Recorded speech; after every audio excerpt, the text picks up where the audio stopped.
পৃথিবীর শ্রেষ্ঠ আলেম হযরত ইবনে আব্বাস খলিফা হারুন এনে ওই ডান পাশের সিংহাসনে বসায় দিলেন যে হুজুর আজ থেকে এই সিংহাসনে আপনি বসবেন আর এই পুরাতনটা বসবো আমি গোটা পৃথিবীর মধ্যে শ্রেষ্ঠ আলেমকে আমার ডান পাশে বসানোর কারণ হলো আমার দাদা আমার বাপ ইচ্ছা মতো স্বৈরাচারী শাসন করে এখন জাহান্নামের আগুনে বন্দী হয়ে গেছে।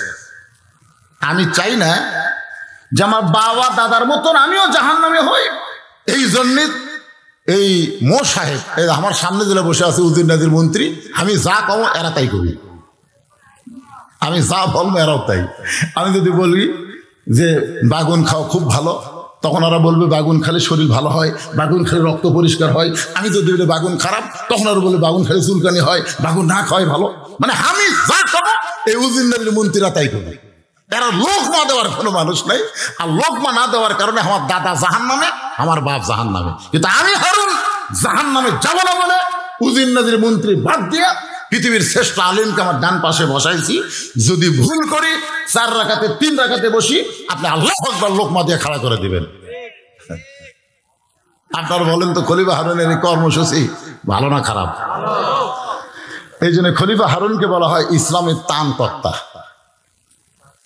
ইসলামের ত্রাণকর্তা তিনি যে সময় খেলাফত পরিচালনা করেছেন, ওই সময় গোটা পৃথিবীর মধ্যে 2 জন শাসক ছিল, একটা হলো মুসলমান আর একটা হলো খ্রিস্টান। খ্রিস্টান যিনি ছিলেন তিনি হলো শারলেমেন, আর মুসলমান হলো খলিফা হারুন। শারলেমেন বলেছে যে খলিফা হারুন হচ্ছে বাঘ আর আমি হচ্ছি বিড়াল, মানে বাঘের কাছে বিড়াল যেমন খলিফা হারুনের কাছে শারলেমেন তেমন। তাহলে বোঝা গেল ওই সময় গোটা পৃথিবী এককভাবে খলিফা হারুন শাসন করেছে। ধরে কোন সুবহানাল্লাহ। ইসলামের সবচাইতে বড় বড় কিতাব, বড় বড় তাফসীর খলিফা হারুনের সময় লেখা হয়েছে। যত বড় বড় কিতাব এখন বাজারে পাচ্ছেন না, সমস্ত তাফসীর, সমস্ত কিতাব, ফিকহের কিতাব ওই খলিফা হারুনের সময় হয়েছে। কারণ তিনি জালিমদের চাইতে আলেমদের দাম দিয়েছেন। ধরে কোন সুবহানাল্লাহ। পৃথিবীর শ্রেষ্ঠ আলেম ফজলুল আব্বাস খলিফা হারুনের ডান পাশে বসে আছেন। রাজ দরবার চলতেছে, খলিফার ইচ্ছায় না, রাজ দরবার চলতেছে আমার আল্লাহর ইচ্ছা। কারণ আলেমের কাছে কি আছে? আরো ধরে বলেন, আল্লাহ কোরআনে বলেন। শুধু আলেমদের কাছে কোরআন হাদিস নাই, ইন্নামা ইয়াখশাল্লাহ মিন ইবাদিহিল উলামা। নবী রাসূলের পরে আলেম বান্দারাই আল্লাহকে সব চাইতে বেশি ভয় করে। এটা আমার কথা না, আল্লাহর কথা। আলহামদুলিল্লাহ এভাবে চলতেছে। 1-8 বছর চলছে। কয় বছর? 1-8 বছর চলছে। খলিফা হারুন বসে আছে, ফজলুল আব্বাস বসে আছে। ইতিমধ্যে এটা কিন্তু ফিকহি আলোচনা, চিন্তা ভাবনা। ইতিমধ্যে একজন পাগল রাজ দরবারের মধ্যে ঢুকে বলতেছে, আমার কাছে বেহেশতের টিকিট আছে। আমার কাছে কি আছে? বেহেশতের টিকিট আছে। কেউ যদি নিবার চাও 1 লক্ষ টাকা দেয়। চিন্তা করে দেখেন কে ঢুকছে? একটা পাগল ঢুকছে। পাগল ঢুকে বলতেছে যে আমার কাছে বেহেশতের টিকিট আছে, কেউ যদি নিবার চাও 1 লাখ টাকা দাও। উদ্দিন নাজির মন্ত্রীরা সবাই মুস্কি মুস্কি হাসতেছে যে পাগলে কি বলে, ছাগলে কি খায়। সেই সময়ের 1 লাখ টাকা আপনারা কি মনে করতেছেন? বর্তমানে 1 লাখ, এখনকার 1 লাখ। শায়েস্তা খানের আমলে 1 টাকায় কয় মন চাউল পাওয়া যেত? একজন ইতিহাস পড়েনি। আপনার ইতিহাস পড়েন না? শায়েস্তা খানের আমলে 8 মন না 8 মন? হ্যাঁ, 7-8 মন। 1 টাকায় 8 মন। আর এখন 1 টাকা কতটুকু? হ্যাঁ, ফকিরকে এখন 1 টাকা ভিক্ষা দিলে লাই না, 2 টাকা দিলেও হাত পাতায় না, 5 টাকা দিলে মুখ ভার, 10 টাকা দিলে বলে আরো দিলে ভালো হয়। বর্তমানে ফকিররাও কিন্তু বুঝে শোনা ভিক্ষা করে। জোরে কোন কথা ঠিক কিনা? কারণ চাউলের দাম বেশি দে ভাই। তাহলে শায়েস্তা খানের আগে, অনেক আগে খলিফা হারুনের সময়, ওই সময় একটা পাগল বলতেছে আমার কাছে বেহেশতের টিকিট আছে, কেউ যদি নিবার চাও বিনিময় 1 লক্ষ টাকা দাও। উজির নাজির মন্ত্রীরা যখন মুস্কি মুস্কি হাসে, কেউ খিলখিল করে হাসে, এমন সময় খলিফা হারুন ফজল ইবনে আব্বাসের দিকে তাকাইছে। কার দিকে তাকাইছে? হুজুর, এই যে রাজদরবারে একটা পাগল ঢুকে বলতেছে আমার কাছে একটা বেহেশতের টিকিট আছে, কেউ যদি নিবার চাও 1 লক্ষ টাকা দাও। আপনি বলেন তো হুজুর, এই পাগল কি সঠিক না ভুল? যদি সঠিক হয়, হারুনের কাছে কি টাকার অভাব নাকি? 1 লাখ টাকা কোনো ব্যাপার নাকি? খলিফা হারুন ফজল আব্বাসের দিকে তাকায় বলে হুজুর, আপনি বলেন তো পাগল যেটা বলতেছে সঠিক না ভুল? ফজল আব্বাস মাটির দিকে তাকায় বলতে যাবো না, মানুষ কোনোদিন বেহেশতের টিকিট বিক্রি করতে পারে না, এটা ভণ্ডামি, এটা মাতলামি, আল্লাহর কোরআন এটা দলিল দেয় না। খুব খেয়াল করবেন। কে খেয়াল করতেছেন? ফজল আব্বাস মাটির দিকে তাকাইছে, খলিফা হারুনের দিকে তাকায়নি, এই মাটির দিকে তাকাই বলতে যাবো না, মানুষ কোনোদিন বেহেশতের টিকিট বিক্রি করতে পারে না, এটা ভণ্ডামি, এটা মাতলামি, শরীয়ত একে সমর্থন করে। আপনার বলেন তো, পৃথিবীর শ্রেষ্ঠ আলেম যে ফতুয়া দিছে এটা কি? ভণ্ডামি। ধরে এটা কি? ভণ্ডামি। সঙ্গে সঙ্গে খলিফা হারুন বললেন, রে দারোয়ানেরা, দরজা পাহারা দাও। রাজ দরবারের মধ্যে আবল তাবল পাগল কেমনে ঢোকে? তোমাদের শরীরে কি শক্তি নাই? এই পাগলকে গলা ধাক্কা দিয়া রাজ দরবার থেকে বের করে দাও। পাগলকে যখন দারোয়ানেরা বের করতে যায়, এমন সময় পাগল ফজল ইবনে আব্বাসের দিকে তাকায়। ফজল ইবনে আব্বাস ছোট বাচ্চার মতন কাঁদতেছে আর পাগল হাসতেছে। যখন দারোয়ানেরা পাগলকে ধাক্কা মারবার যায়, তখন পাগল ফজল ইবনে আব্বাসের দিকে তাকাইছে। তাকানা বোঝেন না? হুজুর মনে মনে ফতুয়া দিলেন, এটা ভণ্ডামি, এটা মাতলামি ফতুয়া দিলেন। তাকাইছে পৃথিবীর শ্রেষ্ঠ আলেম ফজল ইবনে আব্বাস, ছোট বাচ্চার মতন ফুপায়া ফুপায়া কাঁদতেছে আর পাগল মুস্কি মুস্কি হাসতেছে। দারোয়ানরা পাগলকে ধাক্কা দেয়, দারোয়ানা নিজে নড়ে কিন্তু পাগল নড়ে না। এত জোরে ধাক্কা মারতেছে সব দারোয়ান, কিন্তু তারা নিজেই নড়তেছে কিন্তু পাগল নড়ে না। দারোয়ানগুলো মনে করতেছে পাগল মানুষ না, পাগল যেন একটা পুরানো ঘাস, পাগল যেন একটা কি। সবাই একদম ধাক্কা মারে নিজেই লড়ে কিন্তু পাগলা লড়ে না। দারোয়ানদের মধ্যে একজন পাগলের কানে কানে বলতেছে, বাবাজি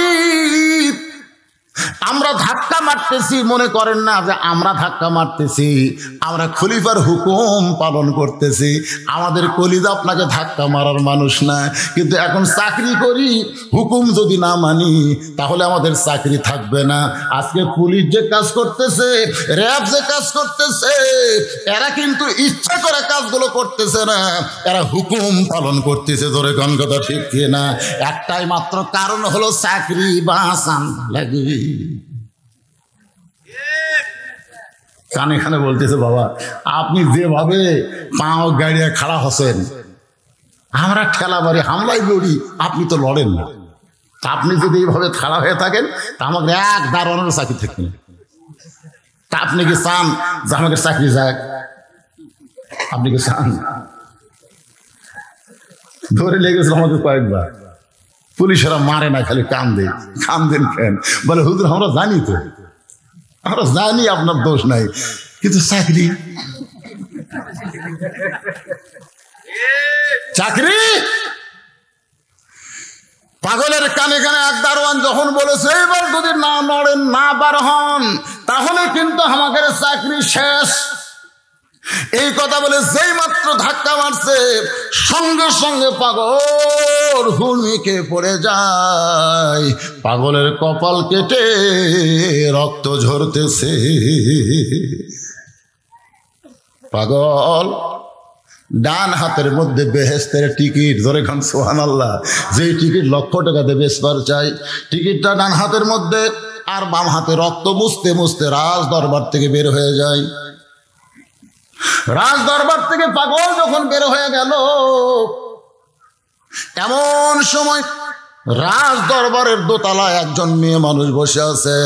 ওই মেয়েটার নাম হলো জুবাইদা। জোরে কোন মেয়েটার নাম কি? হুজুর, রাজ দরবারে আপনার মূল্যায়ন হয় নাই, রাজ দরবার থেকে আপনাকে গলা ধাক্কা করে বের করে দিয়েছে। হুজুর গো, আমি যদি বেহেশতের টিকিট কিনতে চাই তাহলে আপনি কি আমার কাছে বিক্রি করবেন? পাগল বলতেছেন, মা, এই পাগলটা হলো ইসলামের ইতিহাসে বাহলুল পাগল। জোরে বলেন, কি পাগল? মা, বেহেশতের টিকিট নিতে গেলে 1 লক্ষ টাকা লাগবে। মা, তুমি কি পারবে 1 লক্ষ টাকা দিতে? জুবাইদা বলতেছে, হুজুর, আমার কাছে লক্ষ টাকা নাই, তবে লক্ষ টাকার চাইতেও দামি আমার একটা গহনা আছে, হীরা জহরত মণি মুক্তা দিয়ে তৈরি করা। এই লক্ষ টাকার দামি গহনা, টাকার চাইতেও দামি গহনা যদি আপনাকে দিয়ে দেই তাহলে কি আপনি বেহেশতের টিকিট দিবেন? বাইলুল পাগল বলে, মা, লক্ষ টাকা না দিলে লক্ষ টাকার চাইতেও দামি জিনিস যদি দিবার চাও তাহলে বেহেশতের টিকিট দিতে আমার কোনো আপত্তি নাই। পর্দার ওপার থেকে জুবাইদা গলার মালা খুলে বাহলুলকে দেয়, আর বাহলুল পর্দার ওপার থেকে ওই বেহেশতের টিকিট কেন জুবাইদার হাতে দিয়েছে। জুবাইদা তাকায় দেখে সাদা সফেদ একটা পাথরে খোদাই করে লেখা আছে, লা ইলাহা ইল্লাল্লাহু মুহাম্মাদুর রাসূলুল্লাহ, মান কালা লা ইলাহা ইল্লাল্লাহু ফাদাখালাল জান্নাহ। জুবাইদা পাথরটা নিয়ে চুমা খাস।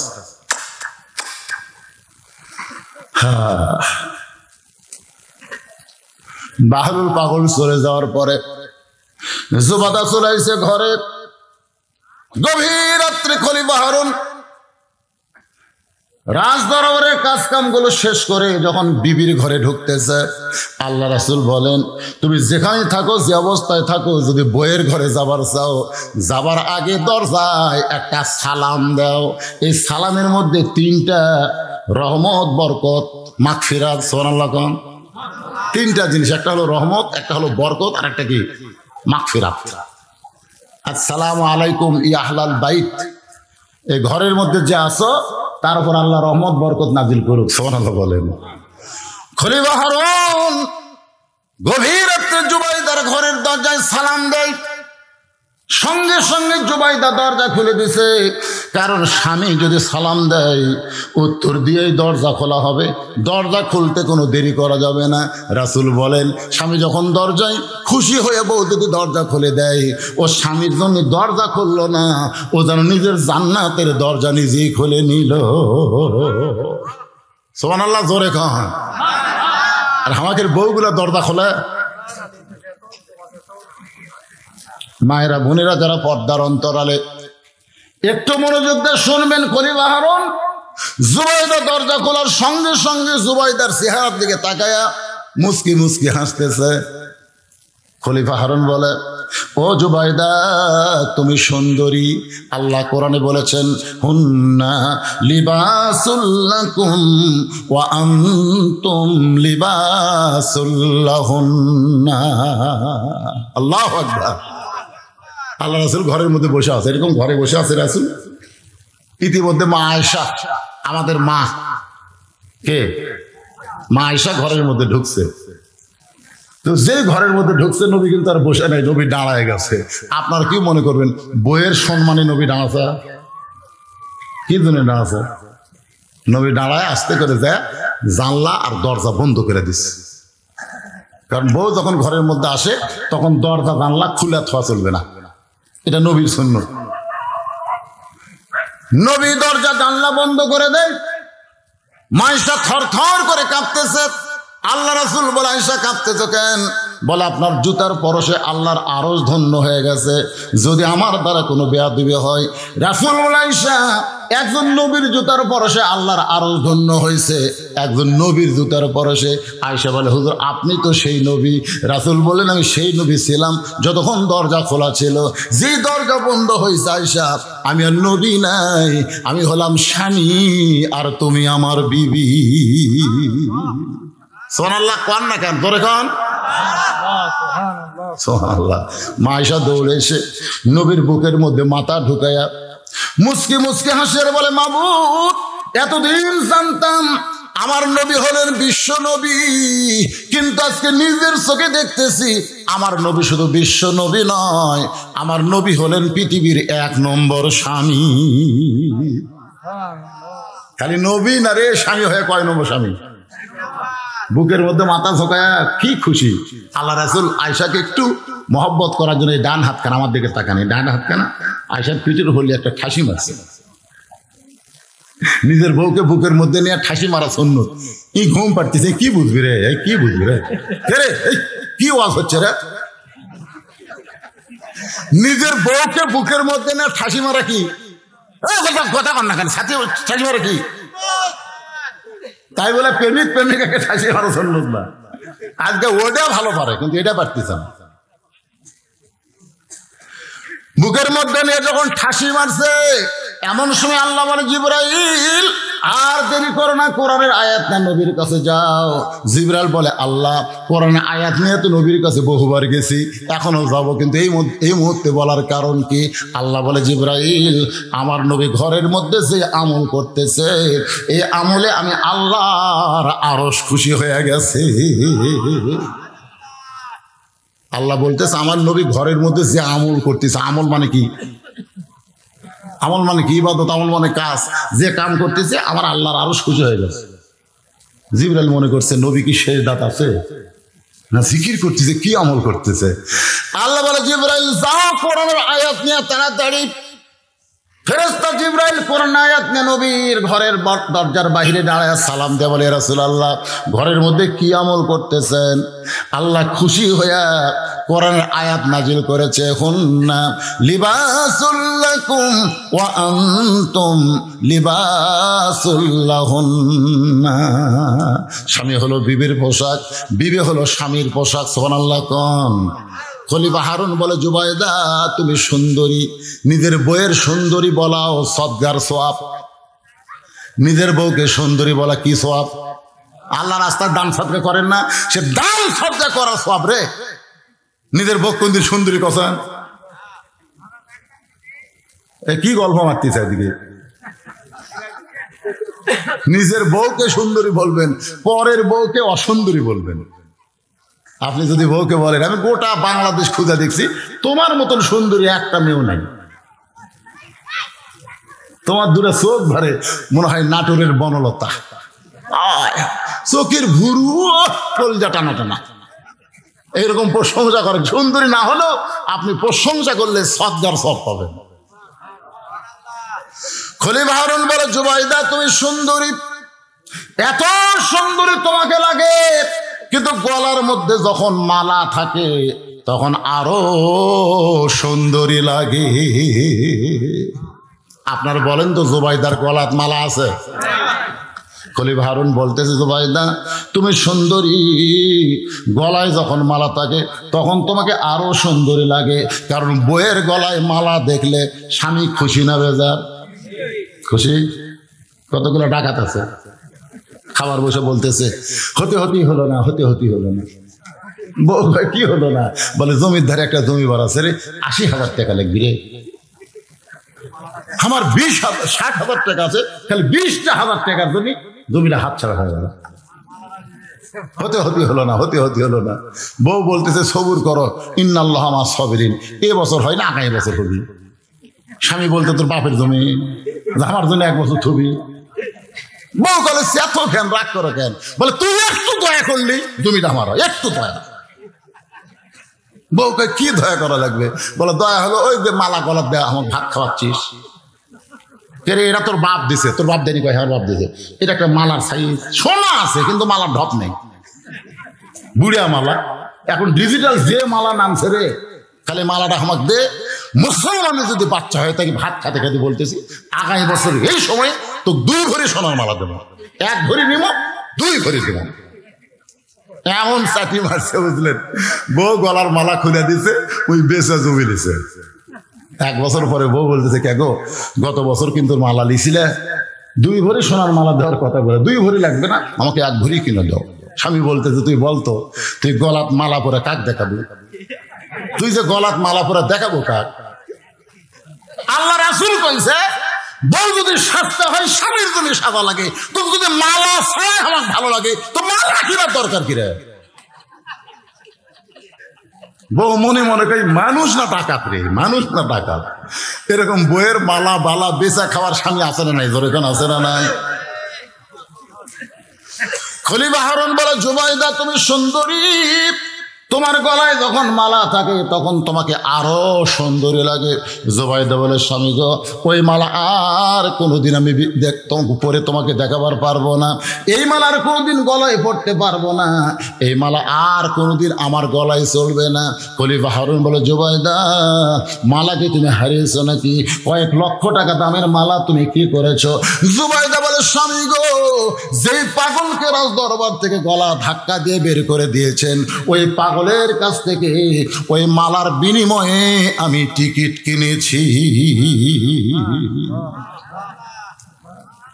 খলিফা হারুন কয়, জুবাইদা কি কইলা, কি কইলা?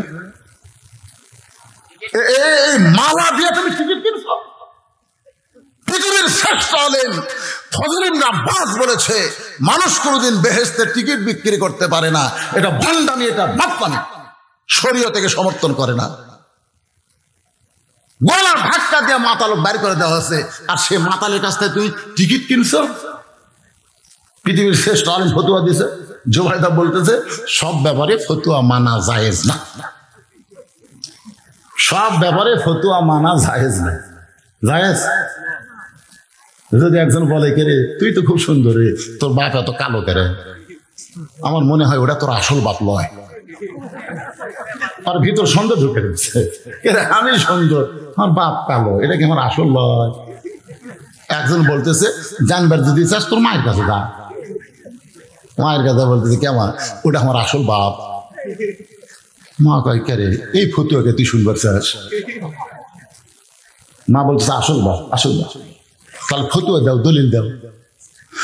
মা কান্দার বলে, মহব্বত যদি হয়, বিশ্বাস যদি হয়, আব্বাটা এইটা তোর আসল বাপ, আমি দলিল দিয়ে বুঝাবার পারবো না, কারণ সব ব্যাপারে ফতুয়া দলিল চলে না। জুবাইদা বলে, আমার বিশ্বাস, আমার ঈমান বলেছে, যার কারণে আমি গলার মালা দিয়ে জান্নাতের টিকিট কিনেছি। খলিফা হারুন বলে, জুবাইদা ঠিক আছে, তুমি ফতুয়া মানবা না ঠিক আছে, কিন্তু আমি যে তোমার স্বামী তুমি আমাকে মানো না, আমি যে তোমার স্বামী তুমি আমাকে মানো না। জুবাইদা বলে, মানবো না মানে? রাসূল বলেছেন, আল্লাহর পরে কাউকে যদি সেজদা দেওয়ার হুকুম থাকতো তাহলে প্রত্যেকটা স্বামীকে বউ সেজদা করা লাগতো, আল্লাহর পরে কাউকে সেজদা দেওয়া যাবে না। এই কথার দ্বারা রাসূল বুঝাইলেন, বিবিদের কাছে সবচাইতে দামি হলো তার স্বামী। খলিফা হারুন বলে, তাহলে পাগলের কাছ থেকে জান্নাতের টিকিট মালা দিয়া নিবা, একটা বার কি স্বামীর হুকুম নিবা না? এই মালা কিন্তু দেওয়ার সময় আমার হুকুম নেওয়া লাগতো, স্বামীর হুকুম ছাড়া কোনো কিছু করা যাবে যেরকম যাবে নাকি? জুবাইদা মুচকি মুচকি হাসে। খলিফা হারুন বলে, জুবাইদা হাসতেছে কেন? বলে, স্বামী আপনি জানেন না, যদি স্বামীর সম্পদ হয় সেখান থেকে বউ যদি খরচ করে তাহলে স্বামীর হুকুম লাগবে, আর বউয়ের সম্পদ যদি বউ খরচ করে তাহলে স্বামীর হুকুম লাগবে না। এই মালাটা আপনি বিবাহের সময় আমাকে দিয়েছেন মোহরানা। এই ফতুয়া বুঝলেন? ফতুয়া বুঝলেন?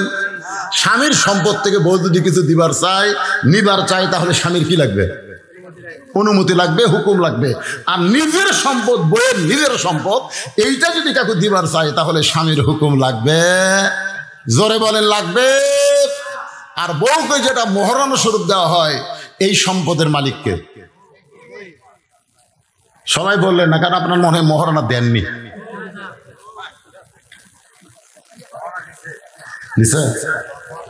লিসে কিরে দিছে দেওয়া লাগবে আপনার তো জোর করে লিসে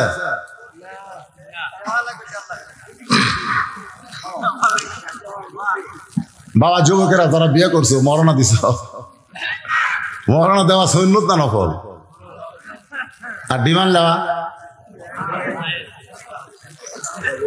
আপনার ডিমান্ড নেওয়া সুন্নত নফল না হারাম জোরে বলেন ডিমান্ড নেওয়া কি আর মহরনা দেওয়া কি আজকে বাংলাদেশের অধিকাংশ বিয়েতে হারাম ডিমান্ড নেই কিন্তু ফরজ মহরনা দেয় না এই বিয়েতে মৌলবি পড়াবে ওই মৌলবিকেও আল্লাহ ছাড়বে না এই মৌলবিকেও আল্লাহ ছাড়বে না তাই এখনো যারা বিয়ে করনি বাজান পুরুষ হ মরদ হ মহরনা দেও নবীর মেয়ে ফাতেমাকে আলী বিয়ে করছে মহরনা নগদ না বাকি জোরে কোন নগদ না বাকি রাসূল আলী মাথার হেলমেট বিক্রি করে মহরনা আদায় করো হযরত আলী হেলমেট দিয়ে যখন বাজারের দিকে যায় পিছন দিক থেকে ওসমান ডাক দে বলে আলী রে এত আনন্দ নিয়ে কোথায় দৌড়াও আলী বলতেছে ওসমান ভাই নবীর কলিজার টুকরা ফাতেমার সঙ্গে আমার বিয়ে হবে মহরনা দিবার গেলে হেলমেট বিক্রি করে টাকা দেওয়া লাগবে ওসমান বলে আলী রে আমি যদি হেলমেট কেন নেই তুমি কি আমার দিবা না আলী বলতেছে আপনার মতন খরিদ্দার পাওয়া হলো ভাগ্যের ব্যাপার আলীর হাত থেকে ওসমান হেলমেট দিয়ে এক থলিয়া টাকা দেয় আলী তলিয়া নিয়ে যখন দৌড় দিবার চায় ওসমান বলে আলী রে কত টাকা দিলাম একটা বার কি গুণা দেখবা না আলী বলতে ওসমান ভাই এক মুসলমান আর এক মুসলমানকে কোনোদিন ঠকায় না ওসমান বলে গুনে দেওয়া হলো সুন্নত গুনে দেখা হলো সুন্নত গুনে দেখে 480 দিরহাম আলী কান্দার ওসমান সামান্য মাথার হেলমেট কি কোনোদিন 480 দিরহাম হয় ওসমান গনি বলে আলী রে আসমান জমিন বিক্রি করলো আসাদুল্লাহ হিল গালিবের হেলমেট কিনা যাবে না ধরো ভাইজান তুমি তোমার হেলমেট নাও আলী কান্দার ওসমান রে হেলমেট কিনে আবার হেলমেট কেন দাও ওসমান কান্দার বলে শুধুমাত্র জান্নাতের আশায় ফাতেমার বিবাহের মহরনা দেওয়ার ব্যাপারে তোমাকে যদি একটু সহযোগিতা করলাম তুমি যদি কবুল করে নাও আর হাসরের ময়দানে এই ওসিলায় যেন আল্লাহ আমাকে মাফ করে দেয় 400 দিরহাম 80 দিরহাম নিয়ে যখন আলী নবীর সামনে দাঁড়ায় রাসূল আলী রে বিবাহ করতে গেলে আগে মহরনা দিয়া তারপরে কবুল বলতে হবে সুবহানাল্লাহ সবাই কর না আমরা আগে কবুল বলে তারপর মহরনা দিমো কি দিমো না বিয়ার সময় মহরনা বাঁধে একজন কয় এত টাকা মহরনা দেওয়া লাগবে তাই আচ্ছা বলেন দেওয়া লাগবে তাই এ কথা বলা সওয়াব না পাপ ফরজ জিনিস নিয়ে আজকে আমাদের বাংলা সমাজে মস্করি চলতেছে যেই মাত্র জুবাইদা বলেছে ওই গলার মালা হলো আমার মহরনা এইটা দেওয়ার ব্যাপারে স্বামীর কোনো অনুমতি লাগবে খুলে ভাষণ করছে ওরে বাবা রে এ তো ভালোই ফতুয়া জানে রে এ তো ভালো এলেম অর্জন করছে এখন স্বামীর মনটা খারাপ জুবাইদার সঙ্গে রাত্রেবেলা ঘুমাইছে আল্লাহ রাসূল বলেন 3 জায়গায় তোমরা ফাঁক রাখবা না 3 জায়গায় ফাঁক রাখা যাবে আল্লাহ নবী বলেন আমি আমার বিবিদের সঙ্গে যখন ঘুমাইতাম 2 বালিশে কোনোদিন ঘুমাইনি ঘুমানোর সময় বালিশ হলো একটা ধরে কোন কয়টা 2 কম্বলের মধ্যে আমরা 2 জন ঘুমাইনি বরং একই ল্যাপের তলে একই কম্বলে আমরা স্বামী স্ত্রী ঘুমাইছি সুবহানাল্লাহ খান এক বালিশ এক কম্বল আপনাদের কয়টা এখন কতগুলো মরদ মানুষের এই কাম কাজ করবার যা গোড়া পায়ের গোড়া যা ফাটছে ভাই একই কম্বলে থাকবার না ফাটা পাও কিন্তু বিলেটের মতন ধাপ এই ঘুমের চোটে বইয়ের পাওতে একটা ঘষণ লাগছে বউ কম্বলেতে ওরে মারে চিল্লা ওটা কয় মহরনা মাপ দিলাম তুমি কম্বল পাল্টাও এক কম্বল থাকা যাবে না ফাটা পাওলে সতেন গাই ফাটা এই জন্য ঘুমের আগে 2টা জিনিস করবেন একটা হলো পায়ের গোড়াইতে ভ্যাসলিন দিবেন আর মুখটা ব্রাশ করবেন আর পায়ের গোড়ালিতে ভ্যাসলিন দিবেন কারণ আল্লাহ রাসূলের সুন্নত হলো স্বামীর মুখ বইয়ের মুখ মুখামুখি হয়ে ঘুমানোর সুন্নত ঘুমের পরে মুখ যেতে তাই থাক কিন্তু শোয়ার সময় মুখের সাথে মুখ লাগে ঘুমানোর সুন্নত এখন এমন বিড়ি খাওয়া কাজে ভাই ঘর ঢুকলেই মনে ভোগরা পাটা ঢুকতেছে তোরে কর কথা শিখছি না মুখের সাথে মুখ লাগাবার ফতুয়া দিলে মেয়েরা কবে হুজুরে এই জন্য আমি বলতেছি দাঁত মেসক করা নবীর সুন্নাত, একটা বেরাস দিয়ে ঘুষে ঘুষে ঘুষে ঘুষে, বুঝলেন? তারপরে যে ফ্যান্টাসিকন যে কোনো একটা আতর মুখের মধ্যে দিয়ে ভ্যাজলিন পাও দিয়ে কম্বলের মধ্যে শুতেন। মাঝখানে কোনো ফাঁকা রাখা যাবে, 3 জায়গায় ফাঁকা রাখা চলবে না। নামাজের কাতার করতে গিয়া মাঝে মাঝে ফাঁক রাখা যাবে না। কোরআনের মাহফিলে বসতে গিয়া মাঝে মাঝে ফাঁক রাখা যাবে না। স্বামী স্ত্রী ঘুমাতে গিয়া মাঝখানে ফাঁক রাখা যাবে না। জুবাইদা খলিফা হারুন একই সঙ্গে ঘুমাবার চাই, কিন্তু খলিফার হারুনের মনে বড় কষ্ট, কারণ বউডা মাতালের কাছ থেকে দামি সম্পদ মালা দিয়া ভণ্ডামি মাতলামি বেহেস্তের টিকিট কিনছে, এদিনে মনটা বড় খারাপ। জুবাইদা যখন খলিফা হারুনের কাছে আসবার চাই, খলিফা হারুন বলে সরিয়া যায়, সরিয়া যায়, মানে কাছে নিবি না। খাটের এক মাথায় খলিফা হারুন শুচ্ছে, জুবাইদা কাছে আসবে, ফাঁক ঠোয়া দেবি না তো। যে আসে তখন স্বামী আরো সরে গেল। জুবাইদা দেখলো আর সরলে তো পড়ে দেবি, দরকার নাই, আমাকে তখন নিবার চাচ্ছে না। রাসূল বলেছেন, স্বামী যদি কোনো সময় বউকে কাছে নিবার না চায়, স্ত্রী যেন জোর করে স্বামীর কাছে যায় না। কারণ এখন যে অবস্থা, তেলের দাম 100-200 টাকা, চাউলের দাম 70 টাকা, সব জিনিসের দাম বেশি ভাই, আর কামাই কম। ওই সবসময় চিন্তা করে আগামীকাল কিভাবে চল মরে, এ চিন্তা করতেছে আর হিসাব করতেছে। দিন গেলে যায় 500 টাকা, আমার খরচ এত টাকা, কি করে সংসার চালায়। কারণ বউ খালি খুশখুশ করতেছে, খুশখুশ। আগুন জ্বলছে, সংসার করবি কি করে, এ খুশখুশ করিস করে। এই জন্য আল্লাহ রাসূল বলেছেন, স্বামী যদি কাছে চায় তাহলে তোমরা যাইও, জোর করে যাইও না। জুবাইদা দেখতেছে আমি যাবার চাই, কিন্তু স্বামী সরে যায়, এই জায়গায় তো জোর করে যাওয়ার দরকার নেই। মনে কষ্ট নিয়ে জুবাইদা ঘুমায় গেছে, খলিফা হারুন ঘুমায় গেছে। দুইজনে যখন ঘুম, এমন সময় খলিফা হারুন স্বপ্নে দেখতেছে, আল্লাহওয়ালাদের স্বপ্ন হলো নবুয়তের 46 ভাগের 1 ভাগ। জোরে কোন সুবহানাল্লাহ। খলিফা হারুন স্বপ্নে দেখতেছে জুবাইদা দুনিয়াতে নাই, জুবাইদা দোল খাইতেছে জান্নাতের দোলনায়। এত সুন্দরী জুবাইদা, জুবাইদার পরনের পোশাক এত সুন্দর, যেন আলো বের হচ্ছে। জুবাইদার গলার মালা এ যেন দুনিয়ার কোনো মালা নয় রে, এ যেন জান্নাতের মালা পরে বসে আছে। খলিফা হারুন স্বপ্নে জুবাইদাকে জান্নাতের দোলনায় দোল খাওয়া দেখে বাস্তব মনে করে জুবাইদার কাছে যখন যাবার চাই, জুবাইদা বলে, স্বামী গো, আপনি আছেন দুনিয়ায় আর আমি আছি জান্নাতে।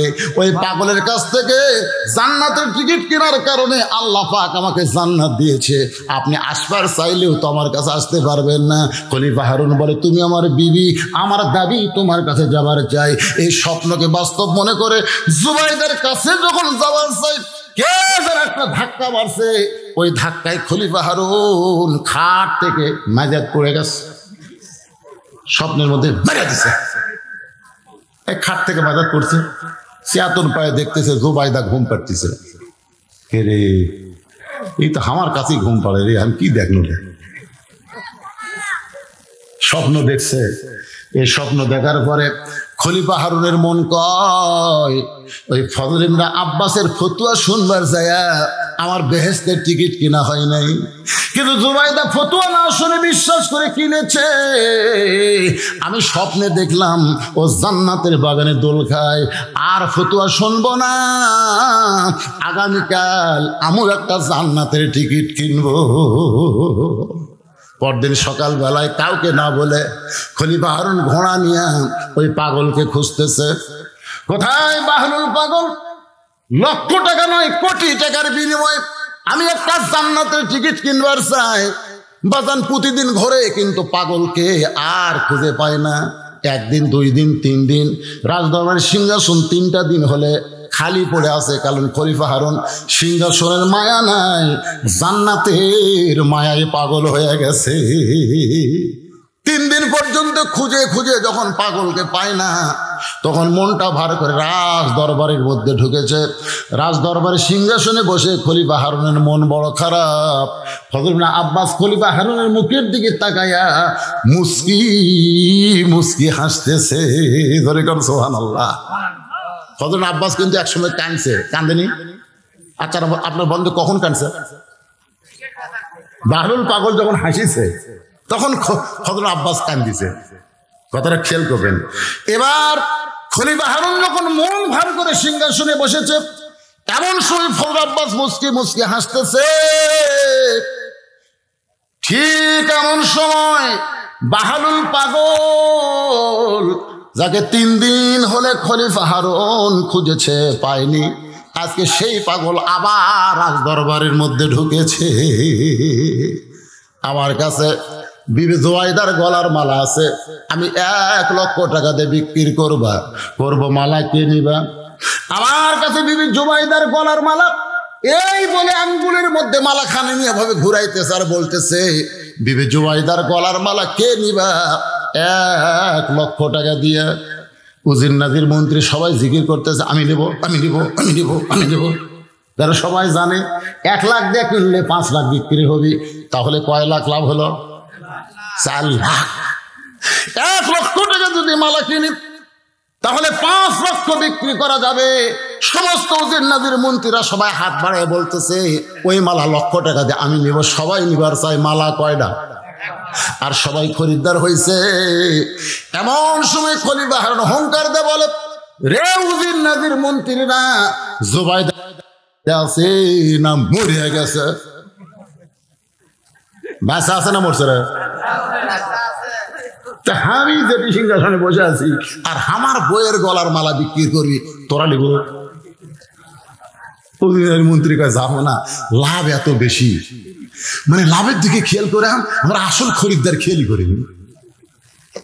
লাভ লাভ, কারণ লাভ না জানলে মানুষ কিন্তু কিনবার চায় না। ধরে কোন কথা ঠিক কিনা? আজকে আমরা লাভের পিছনে দৌড়াই, কিন্তু প্রকৃত লাভ কার ভিতরে?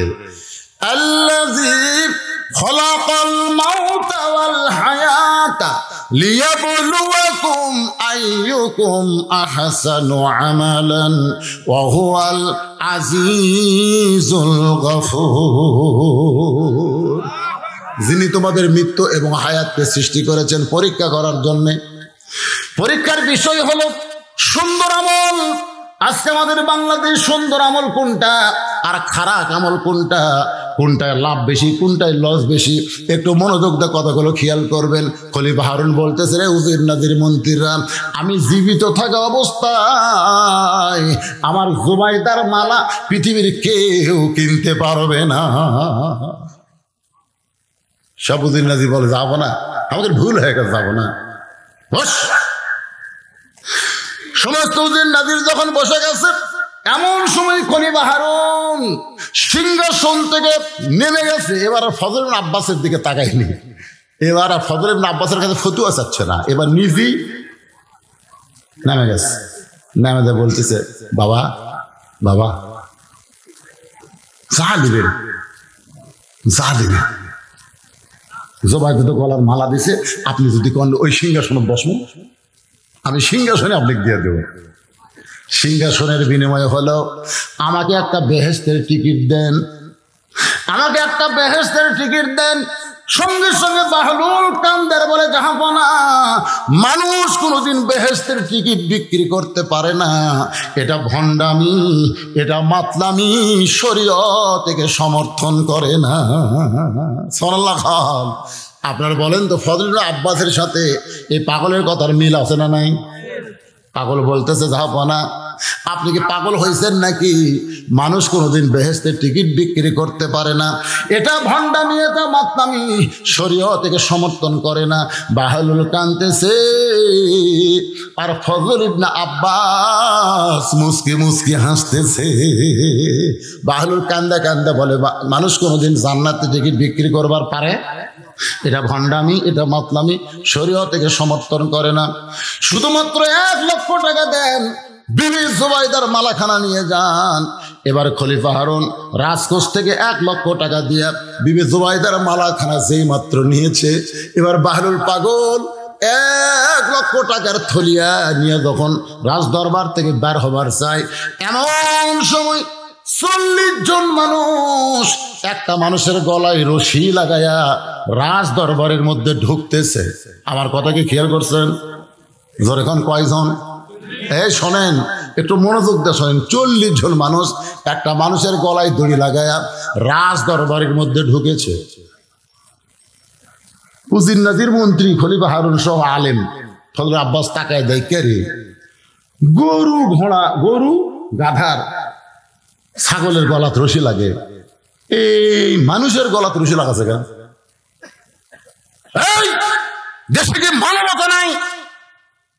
এর গলাত রশি লাগায় তোমরা 40 জন মানুষ কেন আইছো? বলে জাহাপানা, যার গলাত রশি লাগাইছি তার নাম হলো আবুল হাসান। যেরকম তার নাম কি? আবুল হাসান। এই আমার কাছ থেকে 1 খরচ স্যার, কারো কাছ থেকে 1000, কারো কাছ থেকে 2000, কারো কাছ থেকে 3000, সর্বসাকুল্যে 1 লাখ। 1 লাখ টাকায় 40 জন খরচ দিছে। আজকের দিনে টাকা দেওয়ার কথা, সবাইকে তারিখ দিছে, আজকে টাকা দিবে। আমরা 40 জন লোক আর বাড়ির টাকা লিবার যা দেখি ওই ঘুরতেছে। আমরা কইলাম, কে রে টাকা? কই ভাই টাকা যদি লিবার চাস তাই, টাকা লিবার চাস তাই, তো টাকা লিবার চাস 40 জনকে 1 লাখ টাকা দিয়ে দেবে। বলতেছে এই দেখ, তোর কাছ থেকে 40 জনের কাছ থেকে 1 লাখ টাকা নিয়ে আসে আমি নবীর ঘর মাদ্রাসা বানাচ্ছি রে। অনেক সময় মানুষের কাছে 10 টাকা 20 টাকার দাম চাচ্ছি, কেউ দেয়নি। তো নিয়ত করছি খরচ করা হলেও কর্ম, এই নবীর ঘর মাদ্রাসা বানাইছি। টাকা যদি লিবার চাস তো মদিনাত যা, কারণ এই ঘরের মালিক আমি না, ঘরের মালিক হচ্ছে মুহাম্মাদুর রাসূলুল্লাহ। টাকা যদি লিবার চাস মদিনাত যা। এখন বলেন জাহাবনা, আমার কাছ থেকে টাকা নিয়ে মাদ্রাসা বানাচ্ছে, এখন আমার টাকা ফেরত চাই, আর ওই কই মদিনাত যা। মসজিদ আল্লাহর ঘর, মাদ্রাসা নবীর ঘর, টাকা যদি লিবার চাই মদিনাত যা। আমাকে এত রাগ আছে, আমরা গলা দড়ি লাগে আপনার কাছে বিচার চাই। খলিফা হারুন ফজলে আব্বাসের দিকে তাকায় বলতে, তো হুজুর 40 জন মানুষের কাছ থেকে 1 লক্ষ টাকা খরচ নিয়ে নবীর ঘর মাদ্রাসা বানাইছে, এখন টাকা ফেরত চাইলে বলে মদিনাত যা। আপনি বলেন তো এইটা কি জায়েজ? ফজলে আব্বাস বলতেছে, নিয়ত ভালো কিন্তু তরিকা ভালো না। নিয়ত মানে কি? নিয়ত ভালো, নবীর ঘর মাদ্রাসা বানাবে, নিয়ত ভালো না খারাপ? কিন্তু তরিকা মানে নিয়ম, তরিকা মানে নিয়ম ভালো না। খলিফা হারুন বলে, তাহলে কি করা যাবে? বলে, এ আবুল হাসানকে জেলখানায় বন্দী করেন। এইরকম বেআইনিয়মে কাজ করলে হবে না, বেআইনিয়মে কাজ করলে হবে না। নবীর ইসলামের ক্ষতি হবে, কোরআনের ক্ষতি হবে, এক জেলখানায় বন্দী করেন। এখন আবুল হাসানকে জেলখানায় যখন নিয়ে যাচ্ছে, বাহরুল পাগল বলতেছে, এই 40 জন কয় টাকা পাস? কয় টাকা? কোথায় 1 লাখ। 40 জনের কাছে বাহরুল পাগল 1 লক্ষ টাকা বন্টন করে দিয়ে আবুল হাসানের কাছে গিয়ে বলে, জাহাপনা 40 জনের কাছে খরচ নিয়ে 1 লক্ষ টাকা দিবার পারেনি বলে তাকে জেলখানায় রাখতেছেন। আমি তার পক্ষে জামিন নিয়ে 1 লক্ষ টাকা পরিশোধ করে দিলাম। এখন বলেন তো আবুল হাসানের খবর কি? ফজলে আব্বাস বলতেছে, আবুল হাসানের খবর হলো জেলখানায় যাওয়া লাগবে না, তবে তুমি যদি চাও তাকে সঙ্গে নিবার পারো। বাহরুল পাগল আবুল হাসানের হাতটা ধরে বলতেছে, ভাইজান তোকে এমন একটা জগতে নিয়ে যাব যে জগতে গেলে তুই আল্লাহ রাসূল পেয়ে যাবি।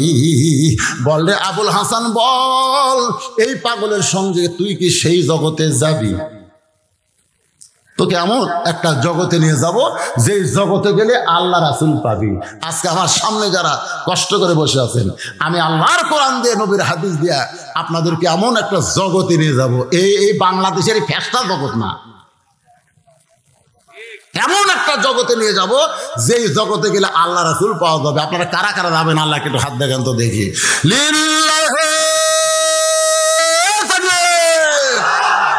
হাত নামান।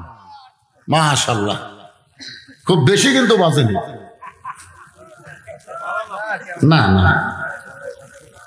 11টা বাজতে এখনো 10 মিনিট কম নাই।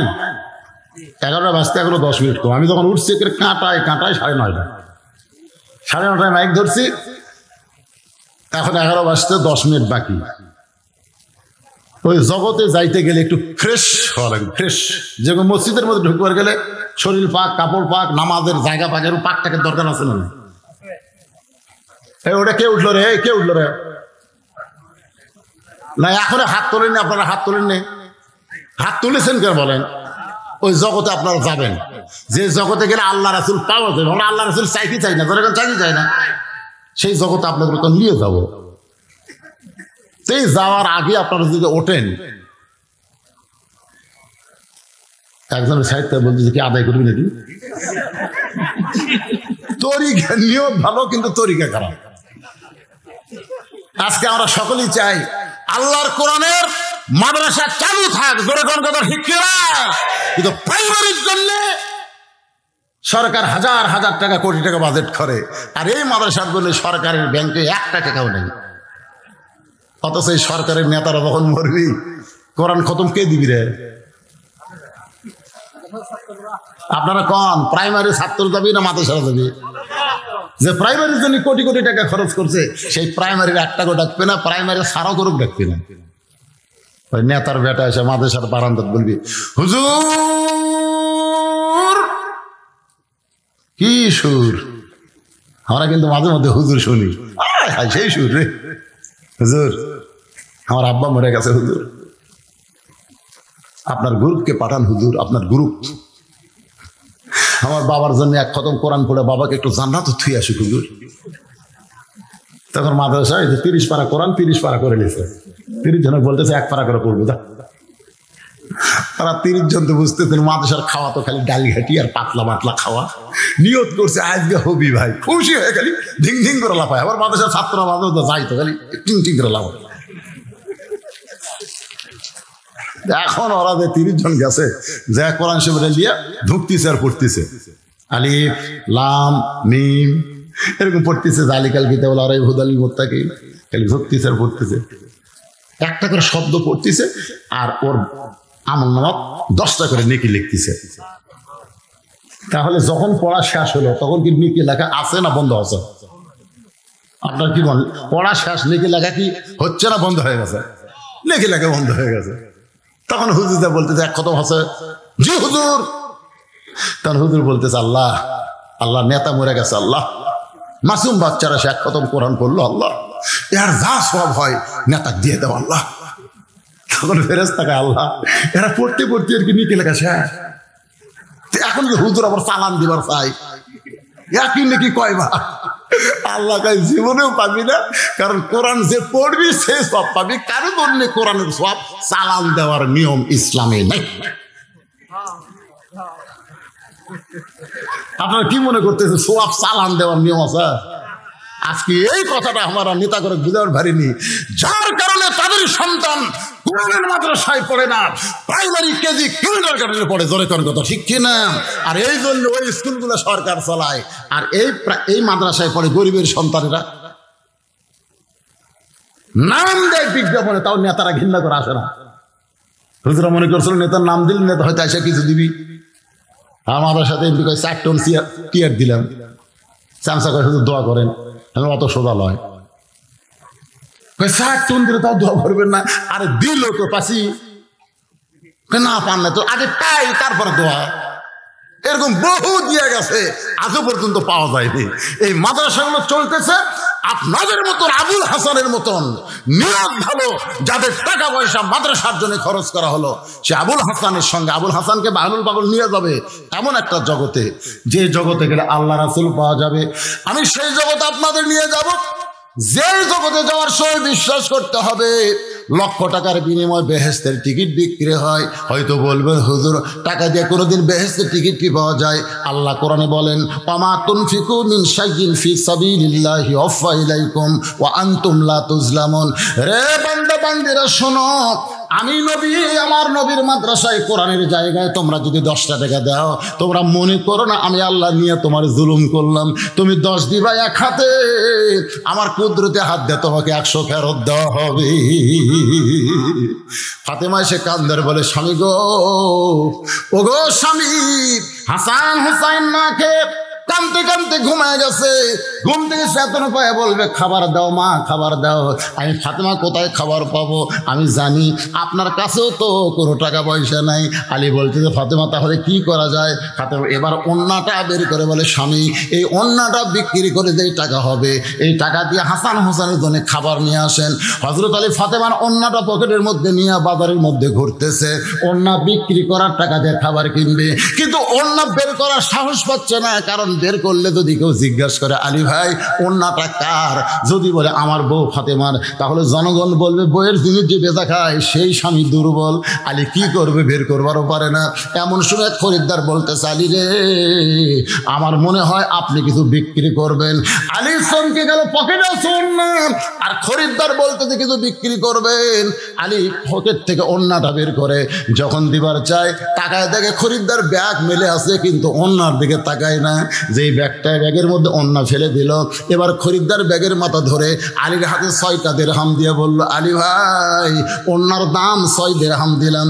হযরত আলী 6টা দিরহাম নিয়ে খাবার দোকানে গিয়ে বলতেছে দোকানদার এই 6 দিরহামের যে খাবার হবে তাড়াতাড়ি খাবার টোপলা বেঁধে দাও।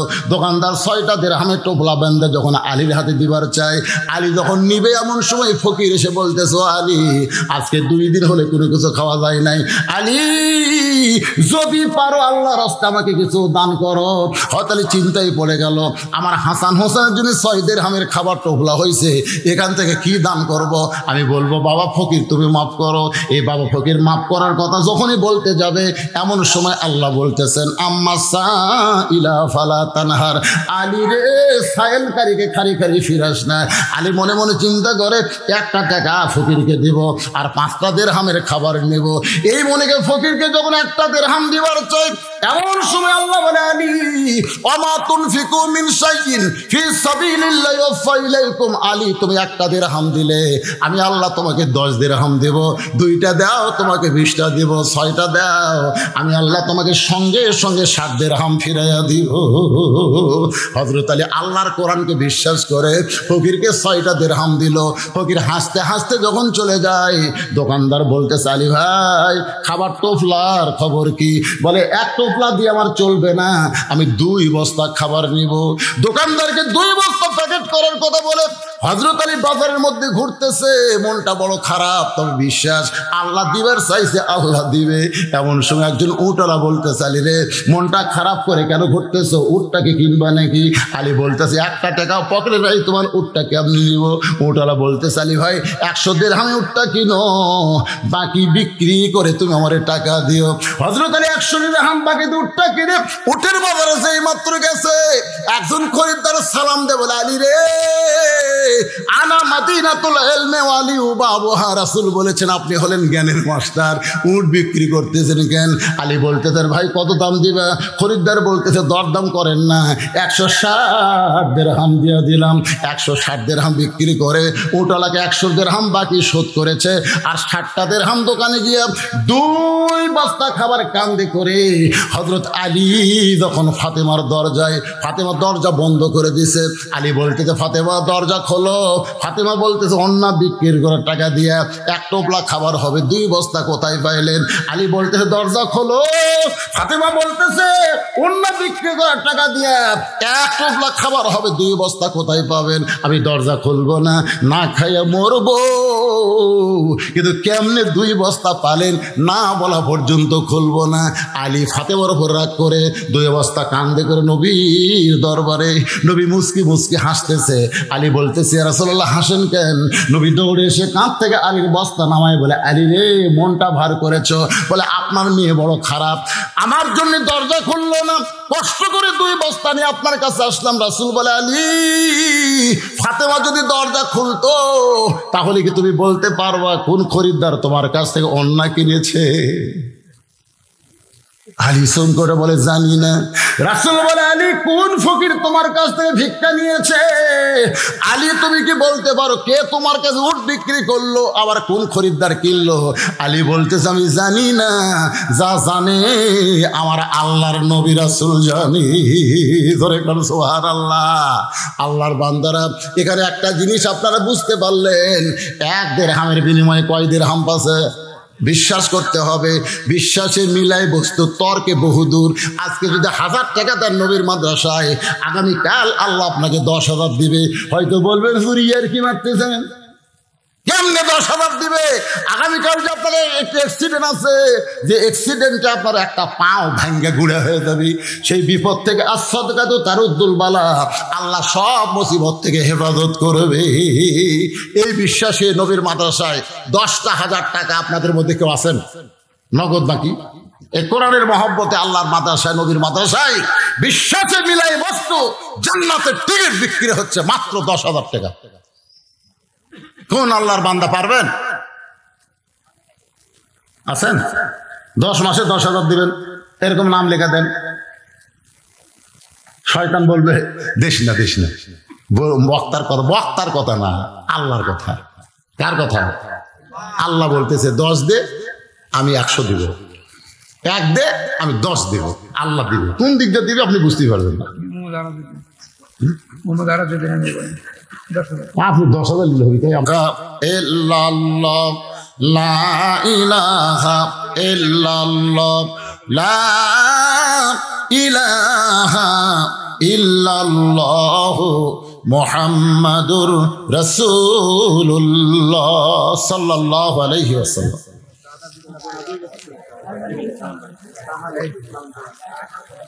দাদার জন্য দোয়া চাই। এতক্ষণ ধরে লাঠি বসে থাকলো, হঠাৎ দাদার কথা মনে হয়ে গেল।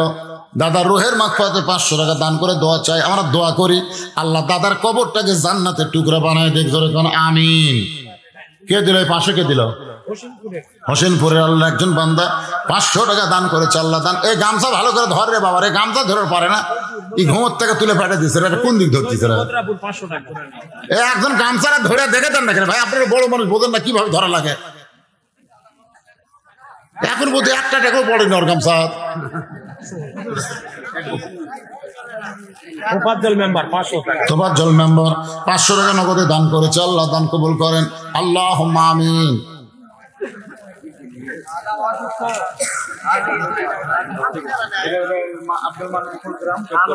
দেন তো দেন, গামছার মধ্যে সবাই দেন। 10, 20, 50, 100 যে যা পারেন আল্লাহর রাস্তায় দান করেন। সবাই দান করেন বাবা। মনে করবেন এটা জীবনের শেষ দান, আগামী তার দান করার হয়তো হায়াতি নাই। আমরা অনেক সময় মনে করি বহুদিন বাঁচবো, আল্লাহ খায়ের বাঁচবি না। যে কোনো সময় আমাদের মৃত্যু হবে। যেটাই আমল করবেন নেক আমল মনে, এটাই শেষ।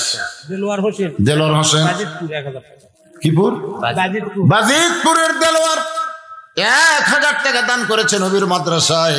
আল্লাহ দেলোয়ারের দানকে আল্লাহ আপনি কবুল কর। আল্লাহুম্মা আমিন। মাদ্রাসার সেক্রেটারি নাই, মাদ্রাসার সেক্রেটারি নাই। কে আগে সব আদায় করছে? আগে হয়েছে মাদ্রাসার সেক্রেটারি মাহবুব আলম মঞ্জু সাহেব। উনি 5,000 টাকা দান করেছে। আল্লাহ ওনার দানকে কবুল করেন। এ টাকা পয়সা তার হিসাব দিচ্ছে কেশিয়ার, সেটা নেই? আচ্ছা কেশিয়ার আছে, কেশিয়ার 1,000 টাকা, মানে আগে হুজুরের কাছে বলে দিচ্ছে।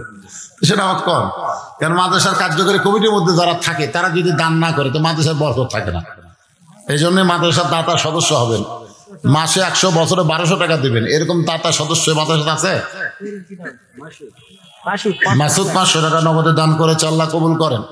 মাদ্রাসার সদস্য আছে ভাইজান? মাদ্রাসার দাতা সদস্য আছে? দাতা সেটা কিভাবে নিয়ম কি? কত বছরে কত? 500 অথবা 1000 অথবা 1 মণ ধান। আপনি যেটা পারেন এই মাদ্রাসার সদস্য হবেন, বদরি সদস্যর সওয়াব পাবেন, দাতা জান্নাতি সদস্য আল্লাহ কবুল করুক। জোরে করে আমিন। যদি কেউ এরকম নতুন হতে চান তো নাম লেখাই দিবেন, হুজুর প্রত্যেক বছর আমি মাদ্রাসার জন্য 1000 টাকা করে দিব। এটাই থাকবে, এটাই জান্নাতের ব্যাংকে আল্লাহ অ্যাকাউন্ট করে দিবে। দুনিয়ারই সম্পদ দুনিয়াতে রবে, ফকির হয়ে মানুষ কবরেতে যাবে। বাপের জন্য দোয়া চাইয়া 500 টাকা 1 বছর সিমেন্ট করলো দান। আল্লাহ কবুল করে বাপের কবর জান্নাতের টুকরা বানায়। কিন্তু 3 রাকাতে আমার ভিতরে আমি ছিলাম না। নামাজও দাঁড়ানোর পরে আমাদের এরকম হয় না? যেরকম হয় কি হয় না? হয়। আমরা শুধু বাহিরের জিনিসটা দেখি, রুকু সাজদা কম বেশি করলে লোকমা দেয়, কিন্তু ইমাম সাহেব কি কারণে লোকমা খালো, কি কারণে লোকমা খাইছে, এইটা কোনোদিন আমরা খেয়াল করি না। আচ্ছা, ইমাম তো প্রতিদিন আসর 4 রাকাতে পড়ায় না ভাইজান? হঠাৎ একদিন 3 রাকাতে বসলো, কি কারণে বসলো, এই কারণ কি আপনারা খেয়াল করছেন?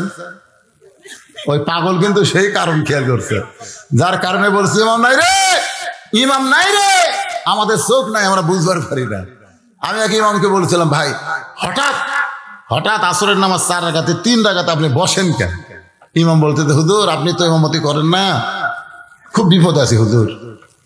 এই যে হঠাৎ বসা, এটা কিন্তু আমাদের আগে হয় না, এটা মাসের শেষের দিকে হয়। কোন সময় হয়? মাসের শেষের দিকে, যখন কেশিয়ার আমার পেছনে নামাজ পড়ে, কিন্তু মাস শেষ হলে আমাকে কেশিয়ারের পাশে ঘোরা লাগে। ইমাম ঘুরতেছে কার পাশে? কেশিয়ারের পাশে ঘুরতেছে। কে চাচা মাস গেল বেতন দিমো বারে মারে খামো, তোমরা এত টাকা করো কেন? ইমাম কে চাচা আমি সারা মাসে বলছি, মাস গেছে তখন বলতেছি, এখন দেন। কেশিয়ার বল ঠিক আছে, আগামীকাল জোহরের পরে দেবো। ইমাম সাহেব তো খুব খুশি, জোহরের পরে বেতন দিবি। বাড়িতে এসে বউকে সকালে বলতেছে, কি কি লাগবে আমার বাজার লিস্টি করে দাও আর ব্যাগ দাও, আজকে জোহরের পরে কিসের টাকা দিবি, সেই টাকা দিয়ে আজকে বাজার করো মহাদেবপুরে। বউ তো সেই 1 মাসের বাজারের তালিকা দিছে, 2টা বড় ব্যাগ দিছে। ওই ব্যাগ আর তালিকা পকেটে দিয়ে জোহরের নামাজ পড়ছে মসজিদে। নামাজ পড়া শেষ করে কেশিয়ারের বাড়িতে গেছে। চাচা বাড়িতে আছেন? বাড়ির চাচি বলতে, তোমার চাচা তো বগুড়া শহরে গেছে। ইমাম কয়, কি কয়? আজকে না বেতন দেওয়ার দিন। কেশের বউ বলে, খালি টাকা করো বাড়ি, তোমরা আলে মানুষ এত টাকা করো। আপনার বলেন টাকা করছে না দিবার চাচা? পকেটত কি? বাজারের তালিকা হাতত কি? কেশের কোথায়? কেশের বউ বলতেছে, আজ না হয় কাল দিব, অসুবিধা কি? এখন ইমামের বউ বাড়িতে কি মনে করে বসে আছে, আজকে বাজার নিয়ে আসবি সেই রকম। কিন্তু মাঝখানে কি ঘটে গেল? কিছুক্ষণ পরে আসরের নামাজের সময় হয়েছে। আসর নামাজের সময় ইমাম সাহেব পকেটে কিন্তু তালিকা আছে, আর ব্যাগ হচ্ছে মেম্বরের উপর। মেম্বার হচ্ছে আল্লাহু আকবার। 1 রাকাত 2 রাকাত নামাজ ঠিকই আছে, কিন্তু 3 রাকাত নামাজের মধ্যে যেটা আছে, তখন মিন শারিল ওয়াসওয়াসিল খান্নাস। খান্নাস বলতেছে, কে রে, নামাজ তো ভালোই পড়াচ্ছ, পকেটে তো আছে বাজারের তালিকা, মেম্বারের উপর ব্যাগ, টাকা। বাড়ির যেতে যাস, বউয়ের কাছে খালি হাতে দেবো। এটা নামাজের মধ্যে যেই খেয়াল আছে, তখন ইমাম সাহেব কয় রাকাত আছে ওটার মনে নাই। মানে ওই বাজারের খেয়াল হতে কয় রাকাত আছে আর মনে নাই। এখন কি করবি রে, 3 রাকাত না 4 রাকাত, 3 রাকাত না 4 রাকাত। মন বলতেছে বসে দেখ কি হয়, বসে দেখ, 4 না 3 বসে দেখ। 3 রাকাত 4 রাকাত মনে করে 3 রাকাত যেই বসিছে ভাই, এতদিন হলে ভ্যান আলা খালি খেপে আছে, লোকমা দিবি যখন কি দিবি, কিন্তু ভুলও হয় না, লোকমা তো হয় না। যেই বসিছে একবারে 4 পাকে ইমাম কাঁপতে কাঁপতে খাড়া হয়েছে। ইমাম নাই রে, ইমাম নাই। তোমরা পিছনে নামাজ পড়তেছিল, চোখ টেরা করে ইমাম দেখছে, কিন্তু বাহলুল পাগল আল্লাহ তার এমন চোখ দিছে, যে চোখ দিয়ে বাহির থেকে দেখবার পাইছে আমার দেহ আছে, কিন্তু দেহের মধ্যে মন নাই, মনটা অন্য জায়গায় ঘোরাফেরা করতেছে। ডাকদা বলে, ইমাম নাই রে, ইমাম নাই। আমি আবার ফিরে এসে 3 রাকাত আর 4 রাকাত নামাজ পড়া। সুবহানাল্লাহ বলেন। বাহলুল পাগল কানছে কয়বার, হাসছে কয়বার, আর ফজল আব্বাস কখন হাসছে কখন কানছে আপনাদের মনে আছে? আবুল হাসান, এমন একটা জায়গায় তোর নিয়ে যাব, যে জায়গায় গেলে তুই আল্লাহ রাসূল পাবি। আপনারা বলেন তো, কোন জায়গায় গেলে আল্লাহ রাসূল পাওয়া যায়? পৃথিবীর মধ্যে সবচাইতে উত্তম জায়গার নাম কি? একজন কছে, বাদ বাকি সবাই কন। কোন জায়গা? আরো জোরে, জোরছে বলুন। আজকে বিশ্বাস করার পরে আমরা ঘুমায় যাব। ঘুমানোর পরে এক সময় মুয়াজ্জিন আযান দিয়ে বলবে, আসসালাতু খায়রুম মিনান নাওম। ঘুম হইতে নামাজ উত্তম। গত রাতে ব্রাজিলের খেলা হলো, খেলাটা ঠকে গেছে। আলহামদুলিল্লাহ। আমি দিনে ওয়াজ করছি নন্দীগ্রাম আর রাতে ওয়াজ করছি রাজশাহী। তো ব্রাজিলের খেলা কালকে যে এত মানুষ হয়েছে মাহফিলে, আমি চিন্তা করলাম ব্রাজিলের সাপোর্টার কমে গেছে রে। আসলে ব্রাজিল ঠকে গেছে। আর আসার সময় বাবা রে নাটুরের ভেতর দিয়ে আসতেছি, খালি কি হচ্ছে রে, একটা গোল দিচ্ছে আর খালি ঠাস ঠাস করে সেই বোম ফুটতেছে। কে ফুটাচ্ছে? আমাকে যুবকেরা। আমি নন্দীগ্রাম পার হয়ে যখন ভিতর দিয়ে আসতেছে, আল্লাহ ব্রাজিলটা ঠকলো, পতাকা সব কাল নাম দিয়ে আল্লাহ এই শালা আর্জেন্টিনা ঠকুক, কিন্তু দোয়া কবুল হয়নি রে, হতে হতে হয়নি। এই বাড়িতে শুনি 2 গোল দিচ্ছে আর্জেন্টিনা, আর খেলা মাত্র 10-12 মিনিট আছে। মনে দেখ রে এরা তো ঠকলো না রে। আল্লাহর কি কাম, যার 6 মিনিট থাকতে 1 গোল শোধ করছে একেবারে ভাই অতিরিক্ত 10 মিনিটের শেষ মিনিট এসে মেরে দিয়েছে। আমি বলি যা রে, কিন্তু এই আর্জেন্টিনার গোলকিপার সাথে কুত থেকে কি হয়ে যাচ্ছে, ওই বল ধরে আবার আর্জেন্টিনা আর এক টাইম খেলবি।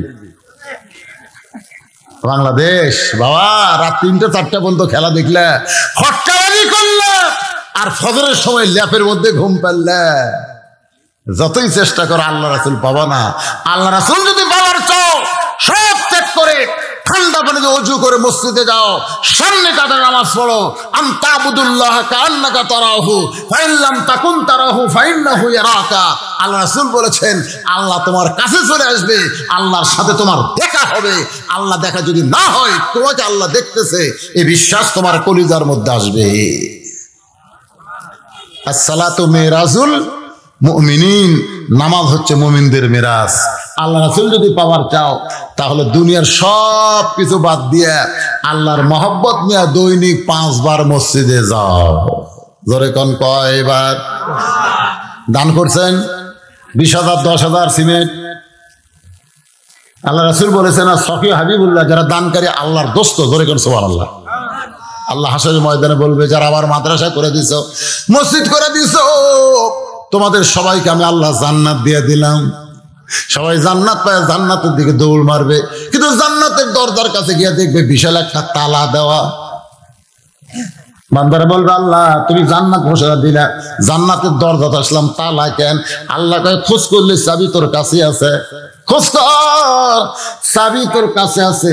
এবার পকেট হাঁটায় দেখবে একটা চাবি বার আছে, এই চাবি তালার মধ্যে ঢোকে কিন্তু ঘোরে না।